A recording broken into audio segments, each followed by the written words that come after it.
സമഗ്ര ബാലുശ്ശേരിയിൽ ഒരു വർഷം മുൻപ് പണമടച്ച 40ഓളം പേർക്ക് ഇതുവരെ സ്കൂട്ടർ ലഭിച്ചില്ല. 26 ഗുണഭോക്താക്കൾ ബാലുശ്ശേരി പോലീസിൽ പരാതി നൽകി.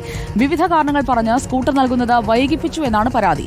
കോൺഫെഡറേഷനെതിരെ പ്രൊമോട്ടർമാർ പലയിടങ്ങളിലും പരാതി നൽകിയെങ്കിലും സമഗ്ര അതിന് മുതിരാതിരുന്നത് ക്രമക്കേടിൽ പങ്കാളിത്തമുള്ളതുകൊണ്ടാണെന്നാണ് പരാതി. ഗുണഭോക്താക്കളിൽ നിന്നും 2000 രൂപ അധികം കൈപ്പറ്റിയെങ്കിലും പരാതി ഉയർന്നതോടെ ഇത് തിരികെ നൽകിയിരുന്നു. ിലെ സന്നദ്ധ സംഘടനയായ സമഗ്രയുടെ കീഴിൽ 49 പേരാണ് ഇത്തരത്തിൽ സ്കൂട്ടറിനും മറ്റ് ഉപകരണങ്ങൾക്കുമായി പണം നിക്ഷേപിച്ചത്. ഇതിൽ 9 പേർക്ക് ഇതിനകം തന്നെ സാധനങ്ങൾ ലഭ്യമായിട്ടുണ്ട്. ബാക്കിയുള്ള 40 പേർക്ക് ഇതുവരെ സാധനം ലഭിച്ചിട്ടില്ല. ഏതാണ്ട് ഒരു വർഷം കഴിഞ്ഞു പണം നൽകിയിട്ട്. ഹുസൈൻ എന്ന് പറയുന്ന ഒരു ഇര നമുക്കൊപ്പം ചേരുകയാണ്.